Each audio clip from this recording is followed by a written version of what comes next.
Furniture भी बाज़ दफ़ा मुझे एक किरदार लगता है। मैं तो इतना मूडी हूँ कि बस रहे नाम अल्लाह का। इतना बुरा ड्रामा तुमने लिखा और कह रहे हम उससे, मतलब ये तो बहुत ही, मतलब इसका मतलब आपके ऊपर तो फिटकार है किसी की कि आप उससे नहीं निकल रहे।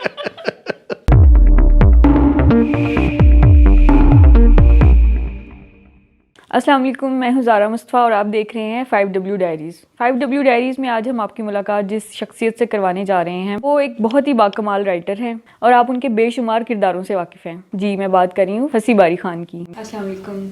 वालेकुम अस्सलाम। फसी कैसे हैं आप? मैं बिल्कुल ठीक हूँ, नॉर्मल हूँ बिल्कुल। आज के दौर में नॉर्मल होना भी बहुत इतनी बड़ी बड़ी बात ब्लेसिंग है, तो बहुत बड़ी। है और हम कोरोना फ्री भी हैं। हाँ जी, हाँ जी, हाँ जी, ये भी है। आपका घर बहुत खूबसूरत है। बहुत शुक्रिया। आपने हर चीज़ जो है ना, एक छोटी से छोटी डिटेल्स को भी आपने इग्नोर नहीं किया। हर चीज़ पे आपने काम किया है।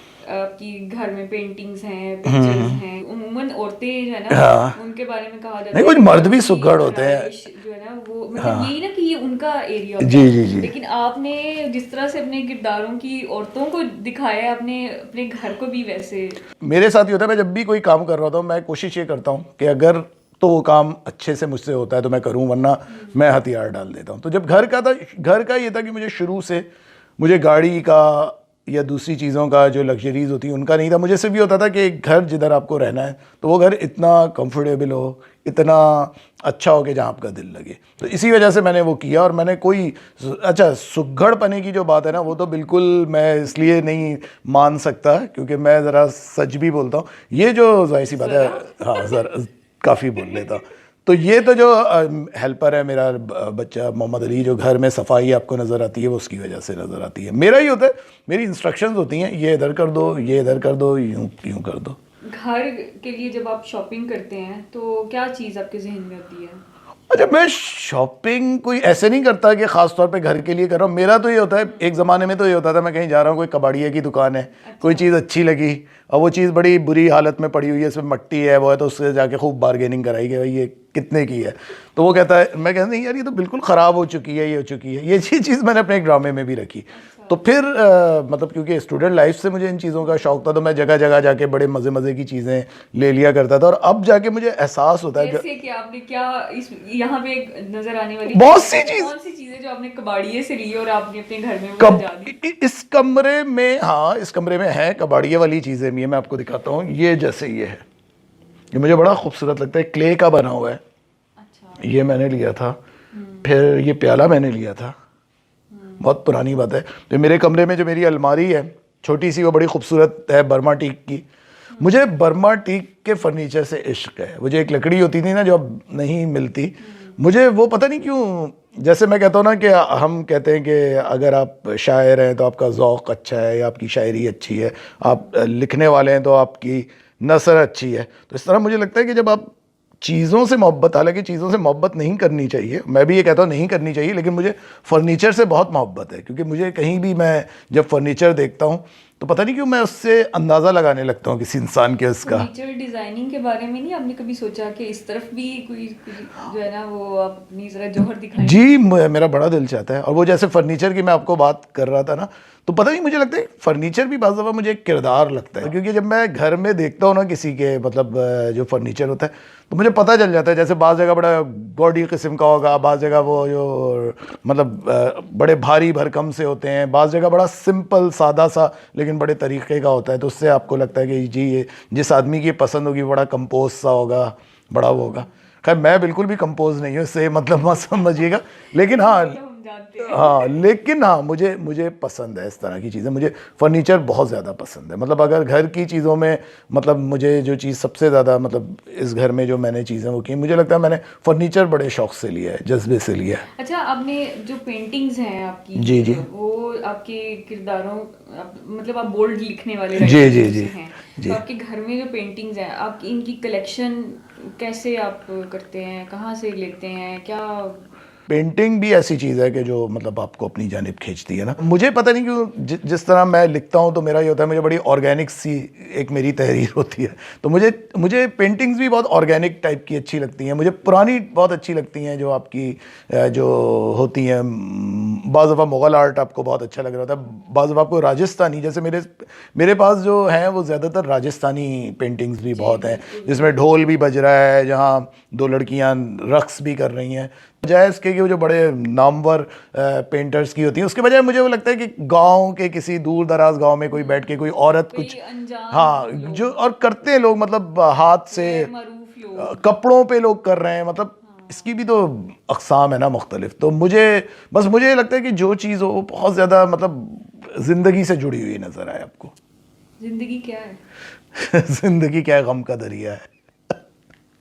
जिंदगी मजे की चीज है। देखिए मैं तो एक बात कहूंगा, तमाम तर जिंदगी, आपके घर में मुझे इतनी मतलब जिंदगी नजर आ रही है, इतने रंग नजर आ रहे हैं, और आप कह रहे हैं कि जिंदगी गम का दरिया है। मैं कहता हूँ जिंदगी अनप्रिडिक्टेबल है। आप जिंदगी के किसी लम्हे में, किसी पल में ये आप नहीं जान सकते कि ज़िंदगी आपको कहाँ लेके जाएगी।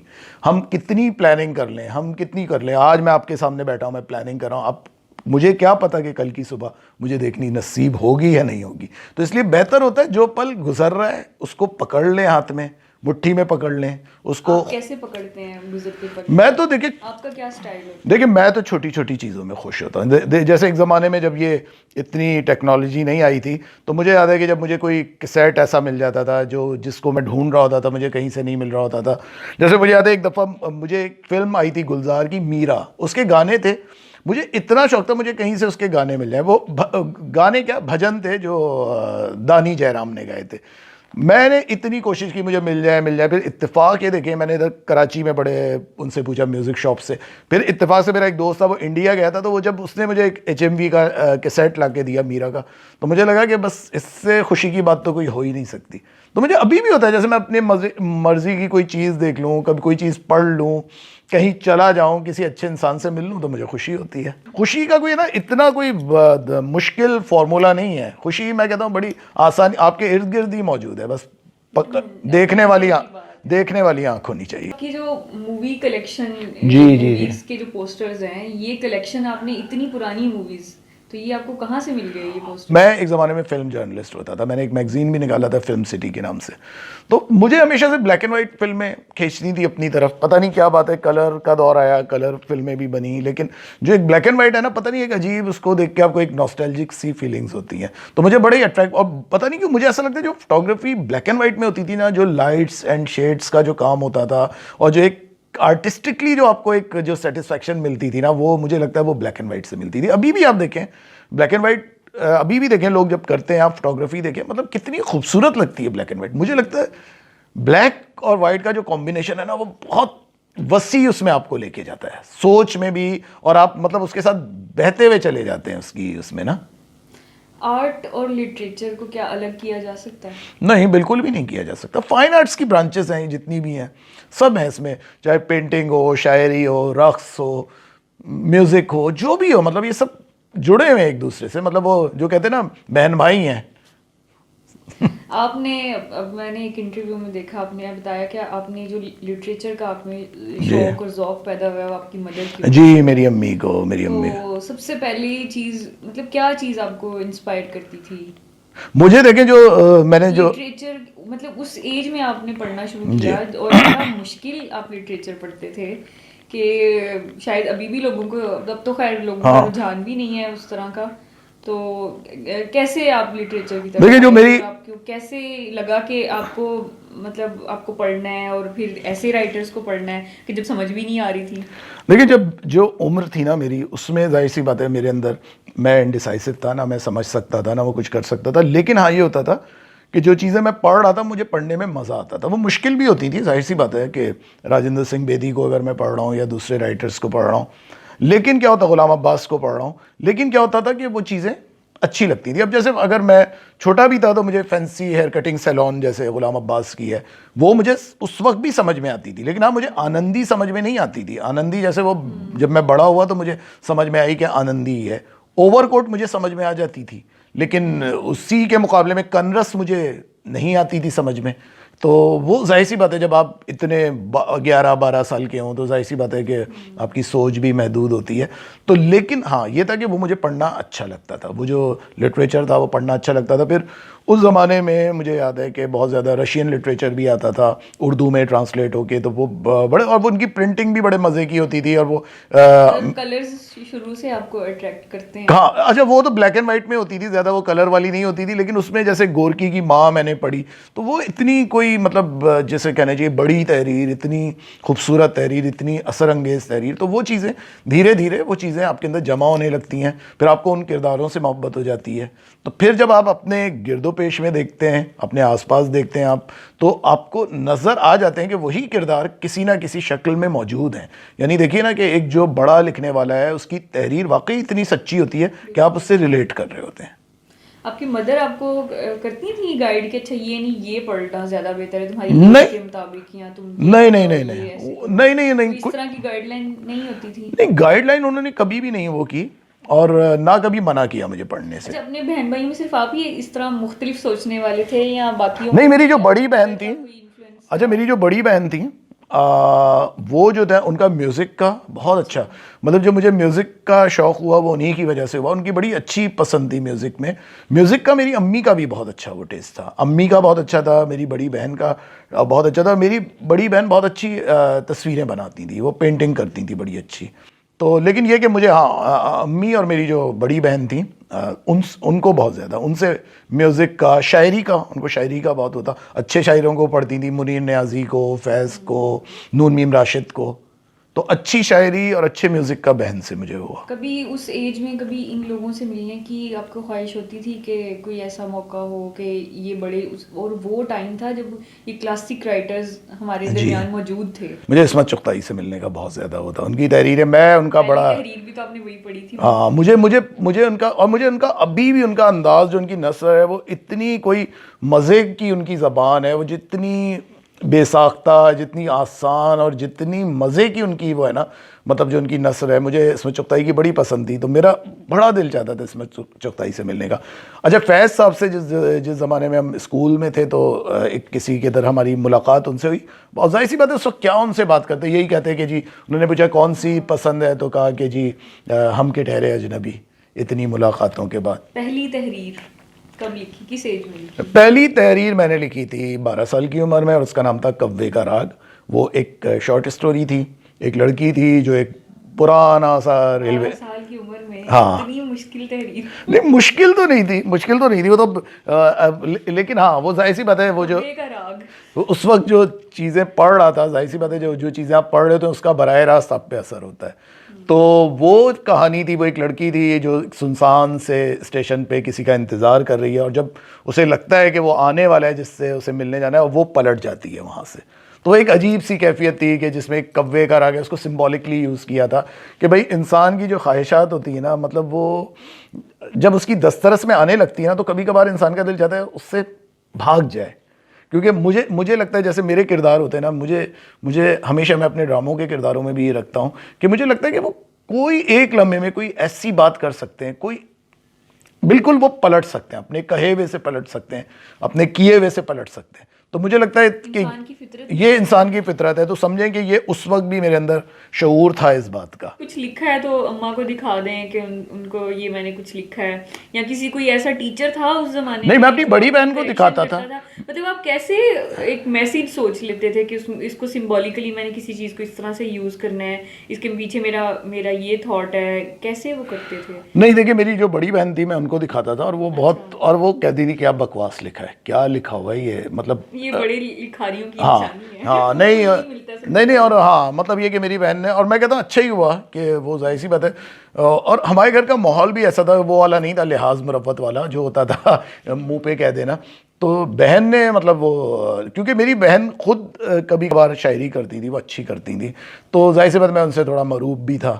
तो मैं समझता हूँ वो आदमी जब जा रहा होता है किसी ट्रैक पे, तो वो गिरता है, उसे धक्के भी लगते हैं, फिर वो संभलता है। तो मैं समझता हूँ वो अच्छा ही हुआ कि वो जो धक्के लगे, और जो लोगों ने बहुत ज़्यादा आपको डिस्करेज तो नहीं कहूँगा, मैं ये कहूँगा कि जो आपकी सतही सी चीज़ें थी उनकी निशानदेही कर दी कि भाई तुम सतही लिख रहे हो, तुम अच्छा नहीं लिख रहे। लेकिन हाँ, मुझे, मेरे अंदर एतमाद जब आया था, जब मैं 8th क्लास में था, 8th क्लास में नहीं 7th में था मैं, और मुझे याद है कि हमारे एक टीचर थे उर्दू के, उन्होंने कुछ मजमून उन्होंने कहा कि लिखना है किसी उस पर उर्दू, वो था कराची के हवाले से कि कराची के ऊपर आपका अपना शहर है उसके बारे में लिखे। फिर मैंने उसमें वो बड़ा नॉस्टैल्जिक सा मैंने लिखा कि कराची एक दौर में ये था, यूं था फलाना, और अब क्या है, वो सारी चीज़ें ना, वो बड़ा जिसे कहना चाहिए ड्रामा ही करके वो किया, कंपैरिजन किया आजकल का। तो वो मेरे टीचर को बहुत पसंद आया। उन्होंने ये कि पूरी क्लास में भी उन्होंने जब वो किया, उन्होंने मुझे बुलाया ख़ास तौर पर, कहेंगे तुमने इतना अच्छा लिखा है, कह रहे हैं कि मैं नहीं तवक्का कर रहा था कि कोई इतना अच्छा लिखेगा तुम्हारी उम्र का लड़का। तो वो सबके सामने जो, हाँ, तो वो सब के सामने जब कोई आपको वो करे ना, तो वो उस दिन थोड़ा फ़ख्र का एहसास हुआ, थोड़ा अच्छा लगा, इनकरेजमेंट। और फिर मुझे हुआ, हाँ, फिर उसके बाद ये हुआ, फिर मैंने कहा नहीं मैं अब करूँगा काम। तो वो एक थपकी जो होती है ना, बाज़ दफ़ा आपको याद रह जाती है। तो टीवी के लिए पहला प्रोजेक्ट कब और कैसे जाना, वो वैसे तो सब कुछ पड़ा हुआ है, लेकिन हम चाह रहे हैं टीवी के लिए जी, असल में मेरे एक दोस्त होते थे जिनका इंतकाल हो चुका है, आतिफ हुसैन उनका नाम था, डायरेक्टर थे। मैंने असल में थिएटर बहुत किया है, स्ट्रीट थिएटर बहुत किया है, जो हमारे इमेजेस वगैरह के थिएटर होता था उससे मैं बड़ा ज्वाइन रहा, लिखता था मैं उसमें। तो वहाँ मेरे एक दोस्त थे आतिफ हुसैन, जो बाद में बहुत मशहूर डायरेक्टर बने। तो एक दिन क्या हुआ, जिस ज़माने में प्राइवेट प्रोडक्शंस हो रही थी, उन्होंने अचानक एक दिन वो रात में मेरे पास है, उन्होंने कहा कि तुम्हारा एक प्ले था जब कोई दूसरा नहीं होता, वो एक हम सीरियस हमारा एक प्ले था जो अलियांस फ्रांसिस और दूसरी जगह हुआ। उन्होंने कहा मुझे इसको तुम टीवी के लिए ना कर दो। मैं उस ज़माने में टेलीफिल्म नहीं कहते थे, उस ज़माने में लॉन्ग प्ले कहते थे। तो वो कहते थे मुझे एक लॉन्ग प्ले इसके ऊपर बनाना है। तो वो 3 कैरेक्टर का ड्रामा था, मैंने मज़े से उसको ड्रामेटाइज़ कर लिया, क्योंकि मैं वर्कशॉप कर चुका था यूनिसेफ वालों की। तो उसकी वजह से ये हुआ था कि मुझे स्क्रीन प्ले वगैरह का पता था, क्योंकि हमारी जो क्लासेस थी उसमें हमीद कश्मीरी जो थे वो क्लासेस लेते थे, तो वो जाहिर सी बात है वो टीवी का एक बहुत बड़ा नाम थे। तो मुझे वो चीज़ें आती थी, वो मैंने उनको दिया, और मज़े की बात है कि उसने शुरू कर दिया, उसने बना लिया वो ड्रामा।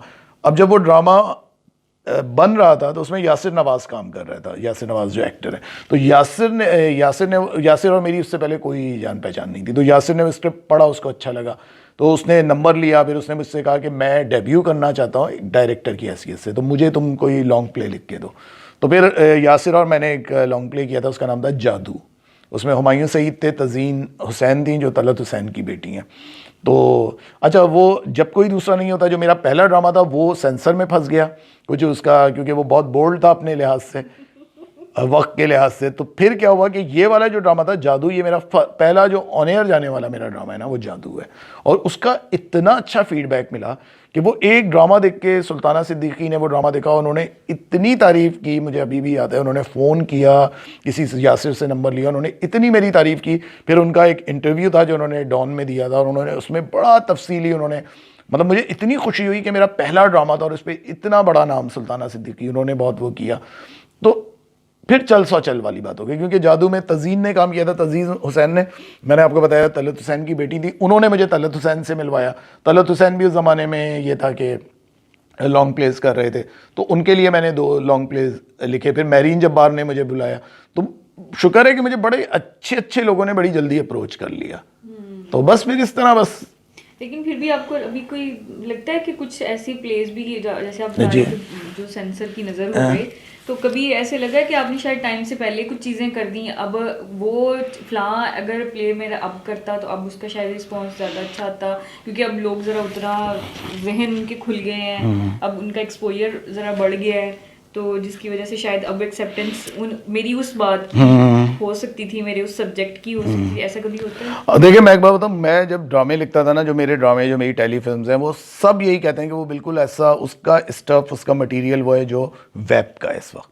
मतलब मेरे ड्रामे जो होते थे, जिस तरह का मेरा अंदाज है लिखने का, वो वेब वाला स्टाइल है मेरा, कभी टीवी ड्रामा वाला स्टाइल नहीं रहा। मुझे याद है 2012 में मैं देख रही थी मोहब्बत जाए बहार में। हाँ, मैं उसको नहीं देख सकती थी अपने घर में अपनी बहनों के साथ, क्योंकि हमारे घर का माहौल थोड़ा इस तरह का था।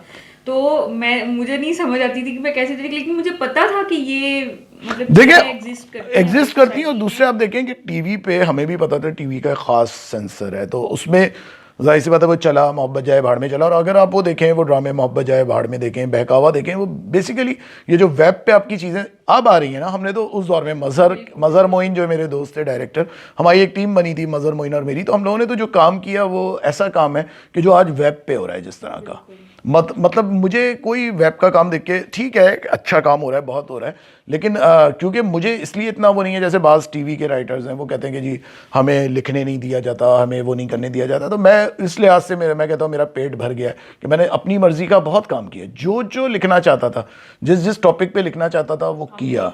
सिर्फ चंद एक को छोड़ के एक दो ड्रामे ऐसे हुए जो सेंसर में फंसे हुए, वरना बाकी सारा काम ऑन एयर गया है मेरा।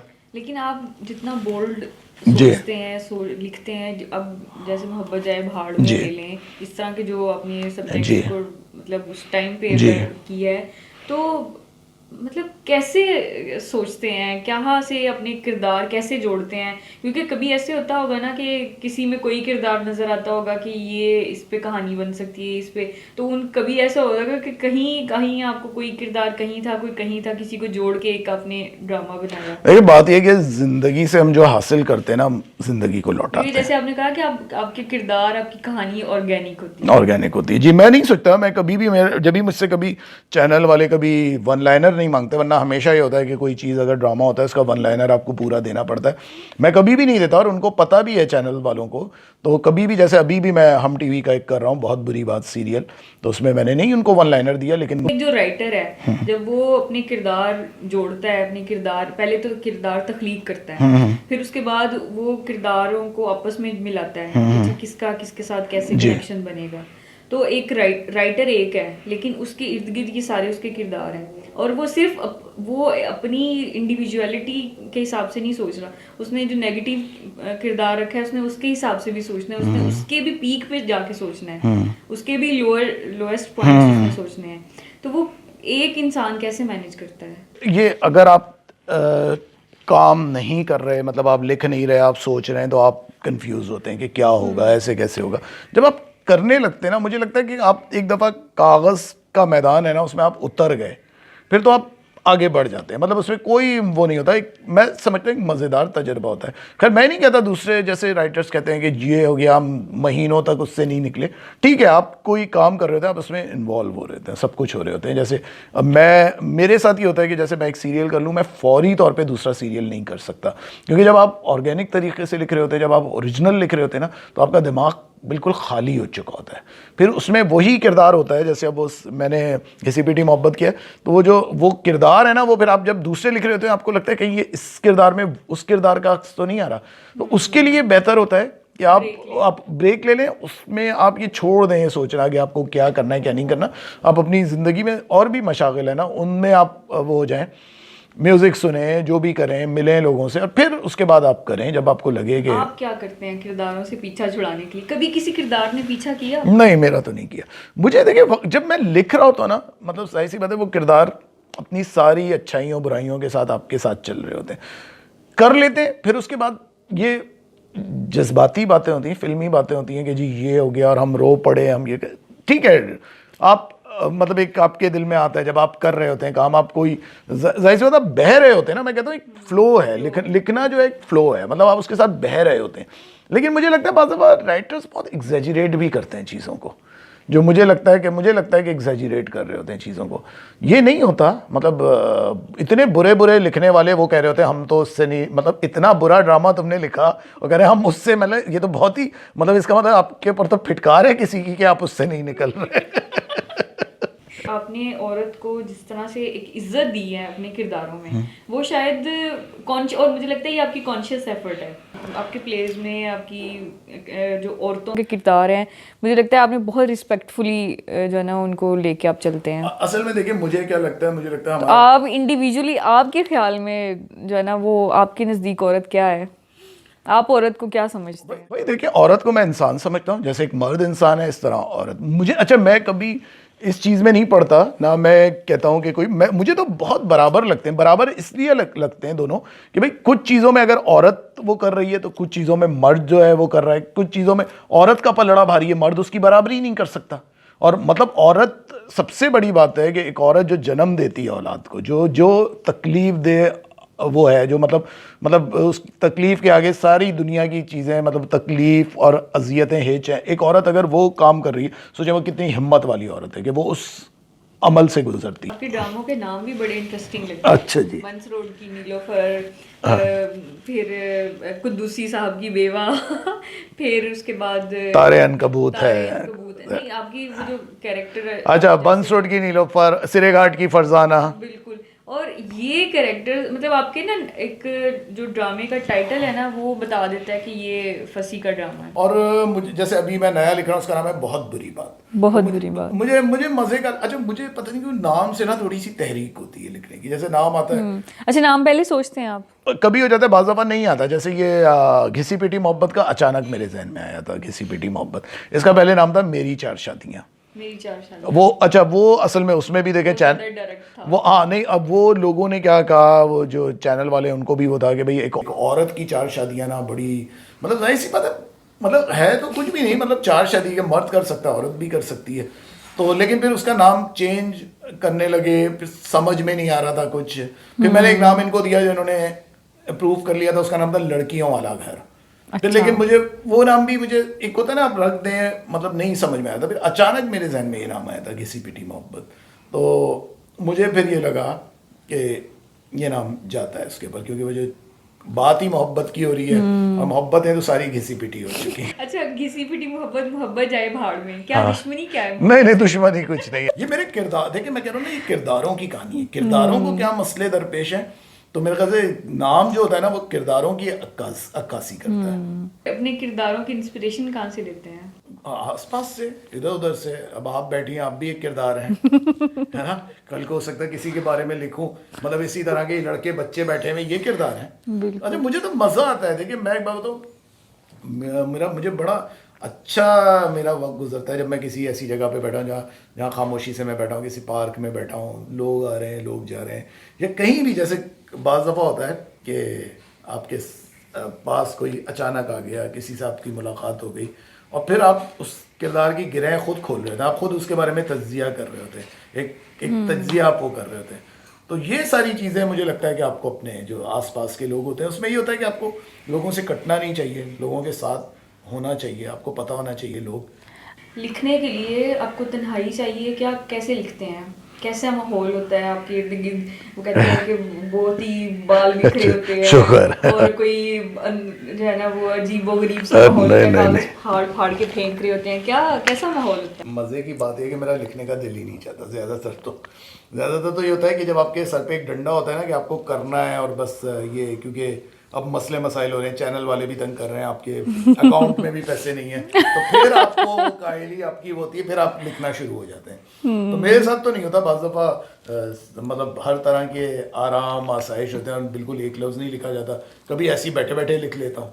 तो लिखना बस वही मैं कहता हूँ, एक वो है कि बस एक आपका फ्लो बनता है, तो फिर बस आप लिखना शुरू हो जाते हैं। कुद्दूसी साहब की बेवा जब आपने लिखा, जी। तो क्या वो हिना दिलपजीर के लिए ही लिखा था? देखिए, हिना के लिए ही लिखा था, लेकिन ये नहीं सोचा था कि हिना बहुत ज़्यादा किरदार करेगी। और फिर इस तरह से इसको लिखना कि इसको मैंने एक टाइम पे हिना के इतने कैरेक्टर्स जो है वो एक स्क्रीन में दिखाने हैं, तो कितना चैलेंजिंग था? किस तरह से आपने ये सोचा, किस तरह से डेवलप किए ये कैरेक्टर्स? देखिए, कुद्दूसी साहब की बेवा के बारे में ना तो सोचने का मौका ही नहीं मिला, क्योंकि क्या हुआ कि हमें 2 हफ्तों के शॉर्ट नोटिस पे इन्होंने कहा था कि ARY वालों ने कहा कि हमें एक ड्रामा चाहिए इस स्लॉट पे, क्योंकि मज़हर और मैं करते रहे काम, और हम लोगों ने इसी तरह किया, 11th आवर में किया, 24th आवर में किया। तो हम लोग, जिसे कहना चाहिए हमारी बड़ी प्रैक्टिस थी, तो हमने कहा हम कर लेंगे। अच्छा, मेरे 2 टेलीफिल्म्स थी। एक था रौनक जहाँ का नफ्सियाती घराना, उसमें भी हिना थी, वक़ार था, वदूद जो बने थे वो थे उसके अंदर, और अस्मा अब्बास थी, नादिया अफगन थी। और एक ड्रामा था मेरा शकूर साहब जो ड्रामा था, उसमें हिना ने 3 कैरेक्टर्स किए थे, नहीं 4 किए थे उसमें हिना ने। शकूर साहब बनी हुई थी, उसकी बीवी भी हिना बनी हुई थी, उसकी बेटी भी हिना बनी हुई थी, और एक कैरेक्टर था तबस्सुम जो बाद में हमने रूह अफ़ज़ा जिसको वो किया। तो ये 4 कैरेक्टर्स हिना ने किए हुए थे। तो जब कुद्दूसी हम लोग करने लगे, हमने कहा ये रौनक जहाँ का नफसियाती कराना में जो अम्मा थी वो बड़े, क्योंकि लोगों ने उनको बड़ा पसंद किया था, वो मुहावरे बोल रही थी, हमने बोला वहाँ से इनको लेते हैं, यहाँ से ये मतलब हिना को से करवाते हैं कोई 3-4 कैरेक्टर्स ना। तो जब करवाने लगे तो वो धीरे धीरे, अब क्या होता था हिना क्योंकि इतना अच्छा किरदार करके दिखाती है, जैसे कोई भी बाज हमारा ये था कि हिना से नहीं करवाएंगे, लेकिन हिना ने इतना अच्छा किया वो किरदार कि हमने कहा यार ये भी हिना से करवा लेते हैं। तो अब जब कुद्दूसी साहब की बेवा ख़त्म हुआ तो छोटे मोटे सारे किरदार मिला के हिना ने 26 किरदार कर लिए थे इसके अंदर। जी जी पता चल रहा है। तो कोई वेब के लिए आपके जहन में कुछ है कि कुछ करने का इरादा? जी मैं कर रहा हूँ वेब के लिए। मैं साकिब मलिक जो है हमारे जो कमर्शियल की दुनिया का बहुत बड़ा नाम है, फिर उन्होंने एक फिल्म भी की थी। साकिब मलिक के साथ मेरा एक प्लान है वेब सीरीज़ का इंशाल्लाह। टीवी के लिए अब नेक्स्ट प्रोजेक्ट आपका क्या है? देखिए मैं MD प्रोडक्शंस वालों का कर रहा हूँ, उसका नाम है बहुत बुरी बात, वो कर रहा हूँ। उसके बाद मैं सिक्स सिग्मा का एक सीरियल कर रहा हूँ, फिर उसके बाद एक और है सीरियल। एक टाइम पे कितने वैसे सीरियल्स पे आप काम कर सकते हैं? एक वक्त में एक खत्म होता है तो उसके बाद दूसरा। मैं नहीं कर सकता क्योंकि मैंने एक वक्त में कोशिश की थी कि शायद 2 सीरियल्स मैं लिख सकूं एक साथ। नहीं मुझसे नहीं होता, क्योंकि मुझे लगता है उसमें फिर क्या होता है आप दोनों से चले जाते हैं। तो मुझे होता है कि जब आप कर रहे होते हैं ना, मतलब एक पे जब आप कॉन्सेंट्रेट कर रहे होते हैं, जाहिर सी बात है वो फिर मुझे लगता है जब दूसरा आप लिख रहे होते हैं आप कॉन्शियस रहते हैं कि कहीं ये उसकी कोई चीज़ तो नहीं आ रही, उस तरफ तो नहीं जा रहा। इसलिए बेहतर होता है कि आप एक काम करें, उसको पाए तकमील तक पहुंचा दें, क्योंकि जब वो फिर चला जाएगा ना, वो अपने किरदारों समेत आपके जहन से महव हो जाएगा, फिर आप एक दूसरी सीढ़ी पर चलें। राइटर मूडी होता है, आप कितने मूडी हैं? मैं तो बहुत ज़्यादा, मैं वैसे भी बहुत ज़्यादा मूडी हूँ। मैं तो इतना मूडी हूँ कि बस रहे नाम अल्लाह का।